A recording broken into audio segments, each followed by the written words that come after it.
great cities in India, Bombay, Calcutta, Delhi. Like great cities everywhere, they are constantly changing and growing more modern.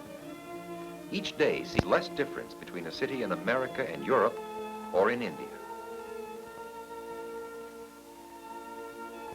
Small villages change more slowly. Customs are just as they have been for 100 years or 1,000. 11 million Indians live in the 8 largest cities, but over 345 million live in small villages. Only here in villages like this one, in the state of Rajasthan, can the old, unchanged life of India still be found.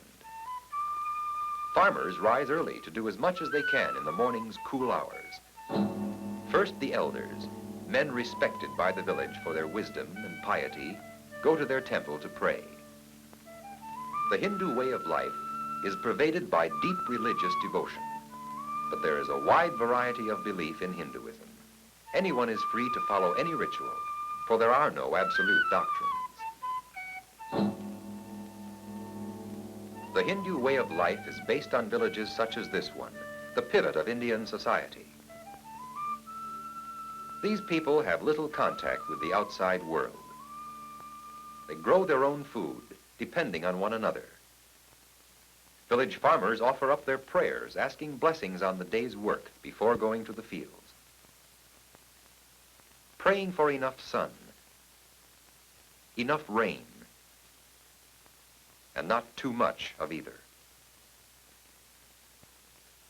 This part of India is hot and baked by the sun. The well, built by the villagers together in joint community effort, plays a vital part in their lives. This village is better off than most because it has an abundant supply of water.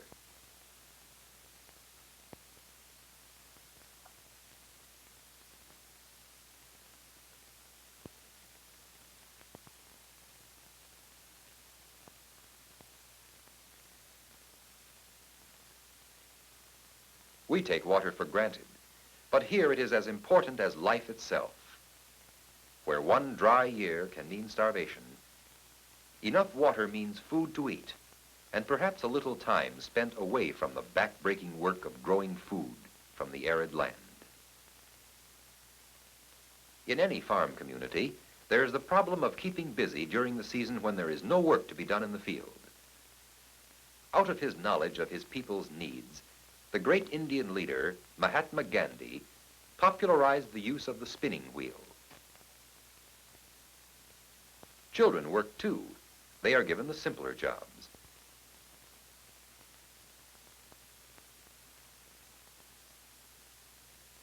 This young boy is taking the yarn that comes off the spinning wheel and forming it into long strands. The people work in the same time-honored way their grandfathers and great-grandfathers did.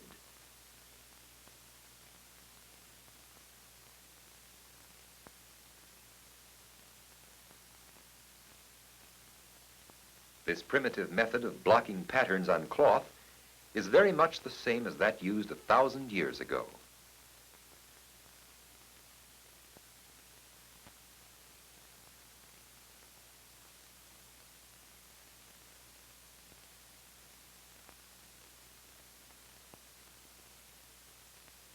Customs change slowly in the village.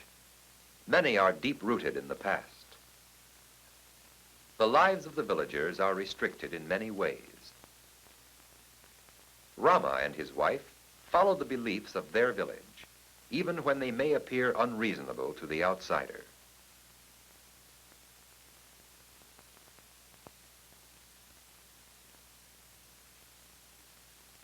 By tradition, for example, this man, an untouchable, could not drink from the village well.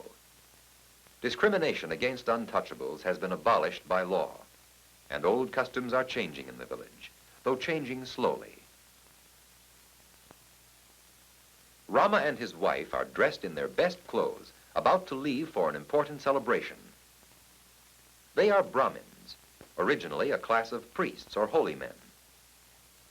There are many Brahmin castes, and these castes are considered to be the highest among the several thousand castes in Indian life. Today, the village is celebrating one of the many festivals which break up the monotony of village life. The young men delight in showing off their skill in wrestling. Everyone gathers to watch.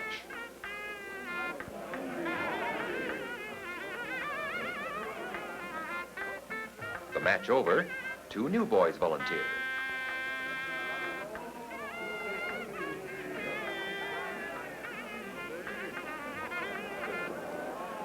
The crowd seems as excited as the young wrestlers.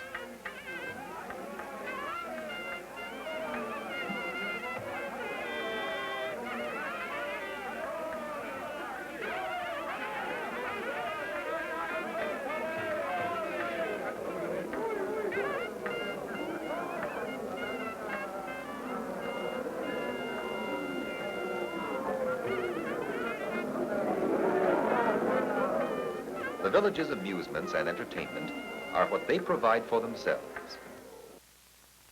Festivals of Thanksgiving and religious ceremonies, too, offer an excuse for games and pageantry. When a girl from a wealthy family marries, the wedding celebration is a celebration for everybody. All the villagers, dressed in their best clothes, join in the music and dancing. A marriage is celebrated with many different ceremonies, both joyous and solemn.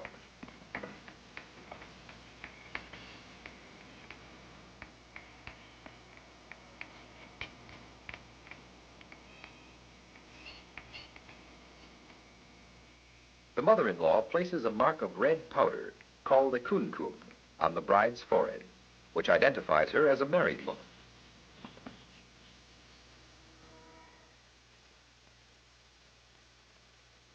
By Hindu tradition, a man cannot change the caste into which he is born. After much instruction and prayer, these Brahmin boys are initiated into manhood. They receive a brightly colored thread, which is a sacred thread from the priest. They will wear this always, since it identifies them as Brahmins.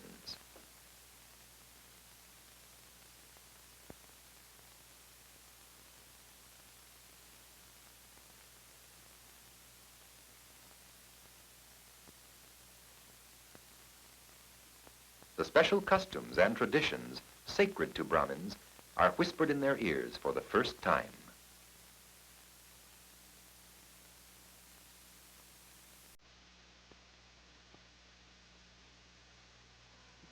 A young bride and groom are being honored at a dinner.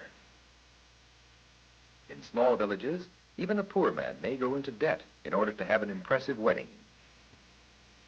The villagers usually go to bed directly after sunset. Lamps are scarce and fuel is costly, but tonight is an exception.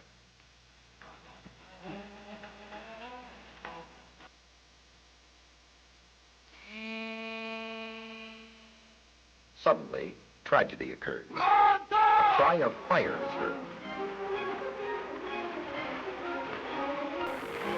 The thatched roofs of these houses are so dry and baked by the sun that fire is a constant danger. The wedding guests flee into the night. Neighbors rush to help stop the fire from spreading.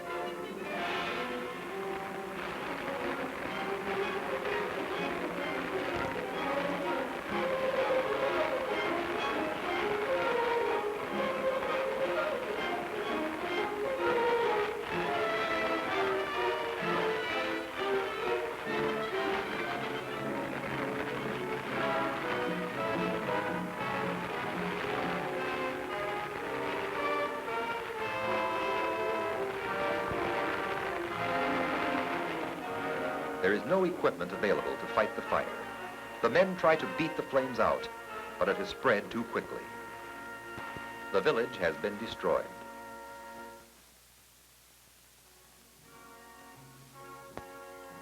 But people who have survived thousands of years of every kind of hardship, a community work project is organized. Everyone joins in. A new village will rise from the old, symbol of the new India rising today, built with new ideas and new materials on the foundation of traditions inherited from yesterday.